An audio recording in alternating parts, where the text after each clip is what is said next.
കുറേ നാളായിട്ട് ഇതെൻ്റെ കയ്യിൽ കിട്ടിയപ്പോൾ മുതൽ എനിക്ക് ഭയങ്കര ടെൻഷനായിരുന്നു. പക്ഷേ അത് തിരിച്ചു കൊടുക്കാൻ പറ്റി എന്നുള്ളത് ഭയങ്കര സന്തോഷമുള്ള ഒരു കാര്യമാണ്. കുറച്ച് ദിവസങ്ങൾക്ക് മുൻപ് ഗുരുവായൂരിൽ വഴിയോരത്ത് മുഷിഞ്ഞ വസ്ത്രങ്ങളും ധരിച്ച് അലയുകയായിരുന്ന മനുഷ്യനെ കുളിപ്പിച്ച് വൃത്തിയാക്കാനാണ് തിരുവോരം മുരുകനും കൂട്ടരും എത്തിയത്.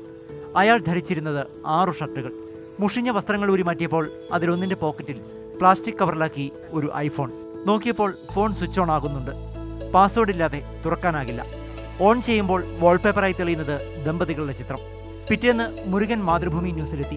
വാർത്ത നൽകിയതോടെ സുഹൃത്തുക്കൾ മുഖേന ആ വാർത്ത കാനഡയിലുള്ള ദമ്പതികളുടെ അടുത്തെത്തി.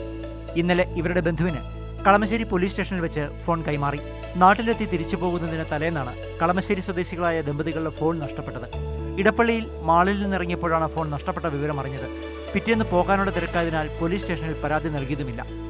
കുറേ നാളായിട്ട് ഇതെൻ്റെ കയ്യിൽ കിട്ടിയപ്പോൾ മുതൽ എനിക്ക് ഭയങ്കര ടെൻഷനായിരുന്നു. പക്ഷേ അത് തിരിച്ചു കൊടുക്കാൻ പറ്റി എന്നുള്ളത് ഭയങ്കര സന്തോഷമുള്ള ഒരു കാര്യമാണ്. മാത്രമല്ല, മാതൃഭൂമി ചാനലിൻ്റെ ന്യൂസ് കണ്ടിട്ടാണ് അവർ ഈ ഫോണിൻ്റെ ഉടമയും ആൾക്കാരും ബന്ധുക്കളും ഒക്കെ തിരിച്ചറിഞ്ഞത്. അപ്പോൾ അതുകൊണ്ട് മാതൃഭൂമി ന്യൂസിനോട് പ്രത്യേകം നന്ദി പറയുന്നു. Quite surprising.